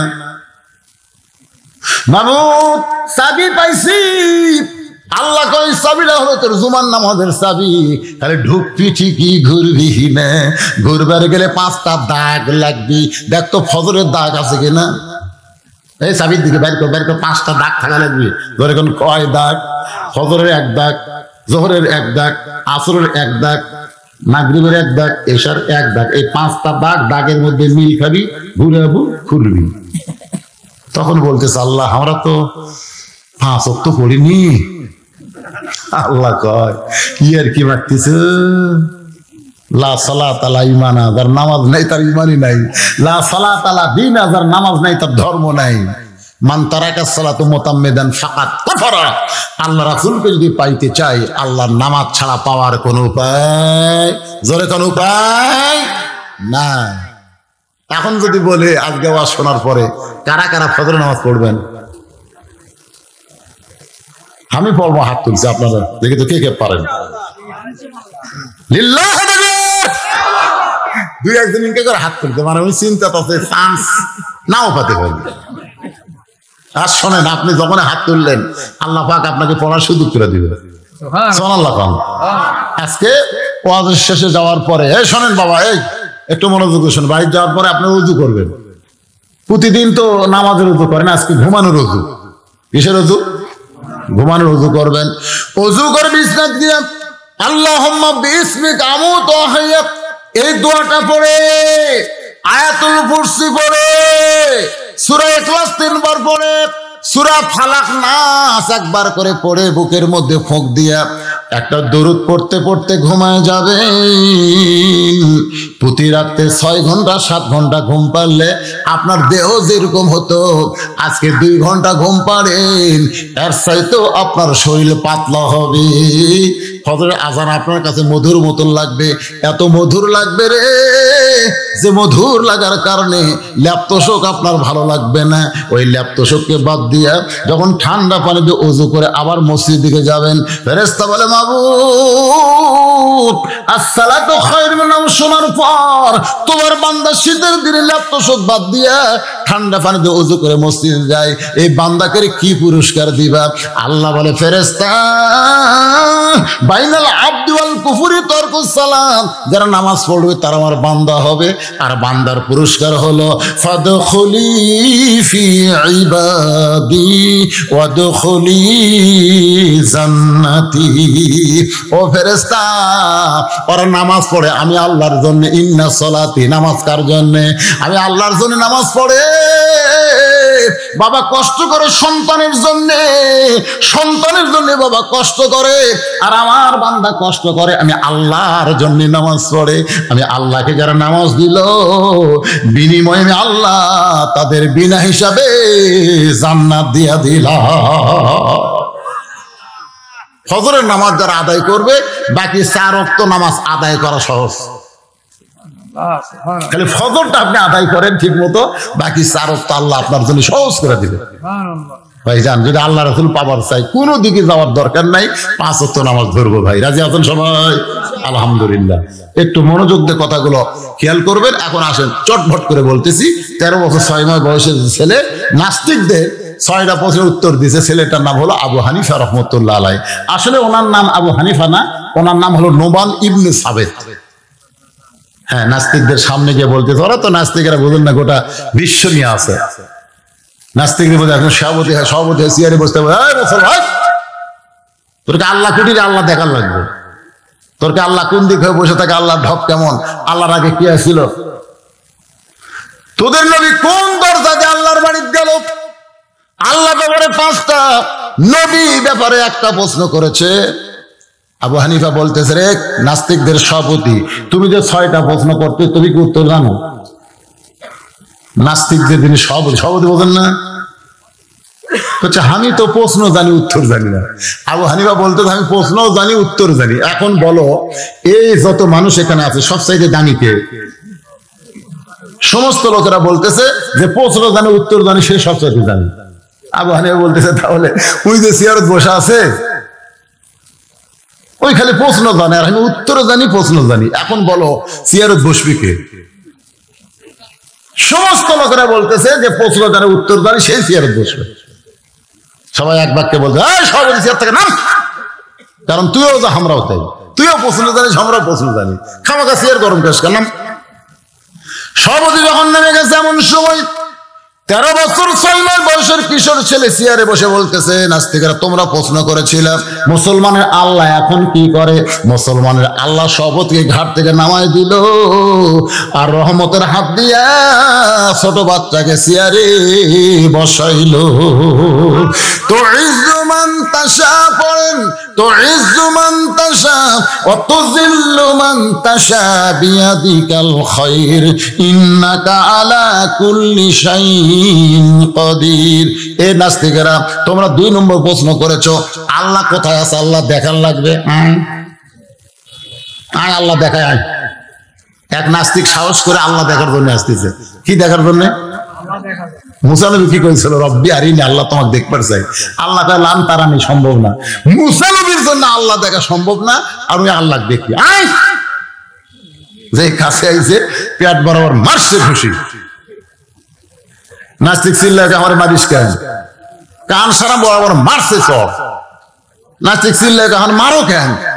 আবু হানিফা বলতে মারলে কি হয়? মারলে লাগে, মারলে তোমার লাগে, তুমি বোঝো কেমনে? বলে আমি জীবিত মানুষ, আমি জীবিত মানুষ সেই জন্যই বুঝি। আবু হানিফা বলতেছে, রে নাস্তিক তুমি জীবিত মানুষ, তোমার জীবন কোথায়? তুমি কি জীবন কোনোদিন দেখছো? নাস্তিক বলতেছে জীবন দেখা লাগে না, জীবিত মানুষ বিশ্বাস করে জীবন তার দেহের মধ্যে আছে। আবু হানিফা বলে, নাস্তিকরা শোনো, জীবিত মানুষ যেমন বিশ্বাস করে জীবন তার দেহের মধ্যে আছে, যারা লা ইলাহা ইল্লাল্লাহ পড়েছে তারা আল্লাহ দেখে না, তারা বিশ্বাস করে আল্লাহ গোটা বিশ্ব জগৎ মিলে রয়েছে। এ নাস্তিকেরা, তোমরা প্রশ্ন করেছো মুসলমানের নবী কোন দরজা দিয়ে আল্লাহর বাইত গেছে, দরজা দেখবে। আসো। নাস্তিকেরা বলতেছে না বাবা, একজন কাছে যা পিটুন খাচ্ছে, আর আমি যাবো না। ছেলেটা বলতেছে পিটুন হবে না, বলো আসো, আমি ওয়াদা দিলাম সব উত্তরে মার নাই। এবার নাস্তিকদের একজন দৌড়াইছে কোন দরজা দিয়ে নবী আল্লাহর কাছে গেছে, দরজা দেখার জন্যে। বাজান 22 দিন পরে বাচ্চা হয়, 20 দিনের মাথায় একটা ডিম মুরগির তল থেকে নিয়ে এসে নাস্তিকদের কানে ধরে, দেখো তো কি হয়। বলে ডিমের মধ্যে বাচ্চা চিউ করতেছে। আবু হানিফা বলে বাচ্চা নাই, বলে আছে। নাই বাচ্চা কয় আছে। কোন দিক দিয়ে বাচ্চা ঢুকলো? এই ডিমের মধ্যে বাচ্চা কোন দিকটা ঢুকলো? নাস্তিক উল্টায় পাল্টায় বলে ডিমের তো কোনো দরজা নাই, তাহলে বাচ্চা কেমনে ঢুকলো? আবু হানিফা বলে পাগল রে, একটা মুরগির মধ্যে ডিমের বাচ্চা ঢুকতে দরজা লাগে না। আর নবী আল্লাহর কাছে যাবে, কাফের বেঈমান দরজা খোঁজে, কিন্তু মুসলমান কোনোদিন দরজা খোঁজে না। নাস্তিক, তোমরা প্রশ্ন করেছো আল্লাহ নাকি খেয়েছিল, তোমরা কি গুনবার পারো? বলে হ্যাঁ পারি। তাহলে গোনো, 1 2 3 4 5 6 হয় না, ভালো করে গোনো।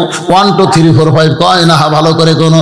সমস্ত নাস্তিক চিল্লায় বলে রে ছোট্ট ছেলে, তুমি গণনা করতে বলো, আমরা 1 থেকে গণনা শুরু করি, গণনার মধ্যে তুমি কোথায় ভুল দেখতে পাও? আবু হানিফা বলতেছে যতবার গণনা করতে বলি 1 থেকে গণনা শুরু করো, 1-এর আগে কি আছে সেইটা কেন বলো না? সমস্ত নাস্তিক চিল্লায় বলে 1-এর আগে কিছুই নাই, কিছুই থাকতে পারে না। তাহলে শোনো, কুলহু আল্লাহু আহাদ আল্লাহুস সামাদ লাম ইয়ালিদ ওয়া লাম ইউলাদ ওয়া লাম ইয়াকুল লাহু কুফুয়ান আহাদ। আমার আল্লাহর আগে এই পৃথিবীতে কিছুই ছিল না। সুবহানাল্লাহ, জোরে কর। তোমরা প্রশ্ন করেছো আল্লাহ কোন দিক হয়ে বসে আছে, আল্লাহ ঢপ কেমন? তিনি একটা মোমবাতি জ্বলায় বললেন রে নাস্তিকেরা, তাকায় দেখো তো আলো কোন দিকে, আলো কোন দিকে? সমস্ত নাস্তিক বলে আলোর কোনো দিক নাই। আবু হানিফা বললেন আল্লাহু নূরুস সামাওয়াতি ওয়াল আরদ, আল্লাহ হচ্ছে আসমান জমিনের আলো। এক আয়াত দিয়ে নাস্তিকদের 2টা প্রশ্নের উত্তর হয়ে গেল। বলে কোন সুবহানাল্লাহ। আজকের আলোচনার ভিতর দিয়ে এই ফিকহি বিষয়টা আমি আপনাদের সামনে উপস্থাপন করলাম। নিচে খেয়ার উপরে ছায়া না, এটা যদি বেহেশতের বাগান হয় তাহলে বেহেশত খুব একটা ভালো না। বেহেশত পাইতে গেলে আমলের মাধ্যমে পাইতে হয়, আর আমল করতে গেলে শান্তির মাধ্যমে হবে না। আল্লাহ বলেছেন ওয়ালা নাবলুওয়ান্নাকুম বিশাইইন মিনাল খাউফি ওয়াল জুই ওয়া নাকসিম মিনাল আমওয়ালি ওয়াল আনফুসি ওয়াস সামারাতি ওয়া বাশশিরিস সাবিরিন। বলবে নিচে খেয়ার উপরে ছায়া না, এই জায়গা যদি আমরা না বুঝতাম তাহলে জান্নাতের আমলের ওয়াজ শুনতে পারতাম না। আর জান্নাতের আমলের ওয়াজ শোনা, আমল করার কারণে ওই বাহারের মাধ্যমে আল্লাহ আমাকে জান্নাত দিয়ে দিয়েছে। ধরে বলেন কথা ঠিক কিনা? এই জান, আল্লাহ আমাদের সবাইকে কথা মতো যে কথাগুলো বললাম এর মধ্যে আমলযোগ্য কথাগুলো গ্রহণ করে আমল করার তৌফিক দান করুক। সকলে বলে আল্লাহুম্মা আমিন।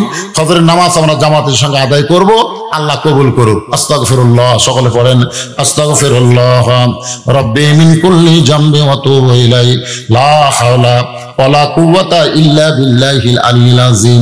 আল্লাহুম্মা সাল্লি আলা সাইয়্যিদিনা শাফিনা নাবিয়িনা মাওলানা মুহাম্মদ ওয়া আলা আলিহি ওয়া সাহবিহি ওয়া বারাক সাল্লিম। আল্লাহুম্মা আমিন। আল্লাহুম্মা আনতাস সালাম ওয়া মিনকাস সালাম তাবারাকতা ইয়া যাল জালালি ওয়াল ইকরাম। আয় আল্লাহ, সেই মাগরিবের নামাজের পর থেকে এই গভীর রাত পর্যন্ত তোমার পাগল বান্দা বান্দিরা আরামের বাড়ি, আরামের ঘুমকে বাদ দিয়া কোরআন হাদিসের মহব্বত কলিজার মধ্যে নিয়া এই জান্নাতের বাগানে বসে বসে কোরআন হাদিসের আলোচনা শোনার শেষে আমি গুনাহগারের সঙ্গে রহমতের দরজায় ফকির হয়ে দোকানা হাত তুলেছে। আল্লাহ মেহেরবানি করে আজকের মাহফিল আমাদের সকলের হিদায়াতের জন্য, নাজাতের জন্য, জান্নাতের জন্য কবুল করো। এই মাহফিলের শুরু থেকে শেষ পর্যন্ত যত আলোচনা হয়েছে আল্লাহ এর মধ্যে যদি ত্রুটি হয়, ভুল হয়, মাফ করে দাও। এর যা হাদিয়া মঞ্জুর করো। সোনার মদিনায় নবী পাকের রওজা মোবারক আল্লাহ কবুল করো। মনে বড় আশা ছিল আমরা যাব মদিনায়, সালাম আমি করব গিয়া, সালাম আমরা করব গিয়া নবীজির রওজায়। মনে বড় আশা ছিল আমরা যাব মদিনায়। সবার ভাগ্যে মদিনায় যাওয়া হবে কিনা? ও মাবুদ, মদিনার সোনার মানুষটাকে একটা বারের জন্য হলেও আমাদের সকলের জন্য স্বপ্নে দেখার তৌফিক দিয়ে দাও। যে মানুষটার সোনা মুখ দেখলে ইমানের হালে আল্লাহ তার জন্য জাহান্নামের আগুন হারাম বানায়। কত স্বপ্ন দেখেছি জীবনে, এমন একটা স্বপ্ন আমাদের দেখার তৌফিক দিও আল্লাহ, যে স্বপ্নে নবীজির সোনা মুখ আমাদের নসিব হয়। তামাম আম্বিয়া কেরাম, আসহাবে কেরাম, তাবিনী কেরাম, তাবিনী কেরাম, তামাম পৃথিবীর মাটির নিচে যত মুমিন মুমিনা আছে আল্লাহ সকলের পরে হাদিয়া কবুল করে। ও মাবুদ, আমরা যারা হাত তুলেছি আমাদের জনম দুঃখনী মা যাদের কবরের ঘরে চলে গেছে, ছোট্ট একটা শব্দ হলো মা। এই নামের মধ্যে কি মধু, যাদের মা নাই তারাই বুঝতেছে। এই দরদের মা যাদের কবরে গেছে আল্লাহ মেহেরবানি করে মায়ের কবরটাকে জান্নাতের টুকরা বানিয়ে দাও। বাবার বাড়ি ঘর সবই আছে, আমি সহ আমরা যারা বাবা হারে কি হয়ে গেছি আল্লাহ মেহেরবানি করে বাবার কবর জান্নাতের টুকরা বানাও। আমাদের দাদাই আত্মীয় স্বজন শ্বশুর শাশুড়ি যাদের কবরে গেছে আল্লাহ কবরবাসীদের মাফ করে দাও। এই মাদ্রাসাকে কিয়ামত পর্যন্ত কবুল করো। এই মাদ্রাসার জায়গা জমি টাকা পয়সা দিয়া মাদ্রাসা বানায় আজকে যারা কবরে গেছে আল্লাহ মাদ্রাসার উসিলায় তাদের কবরকে জান্নাতের টুকরা বানিয়ে দাও। আল্লাহ যে যারা মাদ্রাসার মহব্বতে নগদে বাকিতে দান করেছে আল্লাহ সকলের দানগুলোকে জান্নাতের বিনিময় হিসেবে তুমি কবুল করো। আল্লাহ আজকের মাহফিলের সম্মানিত দুইজন সভাপতিকে আল্লাহ তুমি কবুল করো। আয় আল্লাহ তাআলা আজকের মাহফিলের আলেম ওলামাদের কবুল করো, হাজী সাহেবদের কবুল করো। আল্লাহ পর্দার অন্তরালের মা বোনেরা আবিদা সালিহা পর্দানিকে কবুল করে মা ফাতেমার চরিত্র দান করো। আমি সহ আমরা যারা অসুস্থ হয়ে হাত তুলেছি আল্লাহ সবাইকে সুস্থতা দান করো। মাদ্রাসার ম্যানেজিং কমিটিকে আল্লাহ কবুল করো, দাতা সদস্যদের আল্লাহ কবুল করো। আয় আল্লাহ তাআলা মাদ্রাসার দাতা সদস্যকে তুমি জান্নাতি সদস্য কবুল করো। মাদ্রাসার ওস্তাদ, মাদ্রাসার তালবে ইলম, মাদ্রাসার মুহতামিম আল্লাহ যারা কষ্ট করে তিলে তিলে মাদ্রাসা গড়াইতেছে এই মাদ্রাসার ওসিলায় তাদের সকলকে জান্নাতি কবুল করে নাও। আল্লাহ গোটা বিশ্বের মুমিন মুসলমানকে হেফাজত করো। আলেম ওলামার প্রতি রহম করো। আজকে মাজলুম আলেম ওলামারা যারা জেলখানায় বন্দি জীবন কাটাইতেছে মানবতার আল্লাহ তাদের প্রতি তুমি খাস রহমত করো। আল্লাহ আল্লাহ আমি গুনাহগার বলে দোয়া ফিরাই দিও না আল্লাহ। যার দুই হাত পছন্দ করো সে দুই হাতের ওসিলায় মাহফিল কবুল করে। মৃত্যু যেদিন হবে দিনটা যেন জুমার দিন হয়, মাসটা যেন রমজান মাস হয়। ইমানের সাথে ইজ্জতের সাথে এই দুনিয়া থেকে বিদায় নেওয়ার কালে আমাদের জবানে জারি করে দিও লা ইলাহা ইল্লাল্লাহু মুহাম্মাদুর রাসূলুল্লাহ সাল্লাল্লাহু আলাইহি ওয়াসাল্লাম। আসসালামু আলাইকুম ওয়া রাহমাতুল্লাহি ওয়া বারাকাতুহু।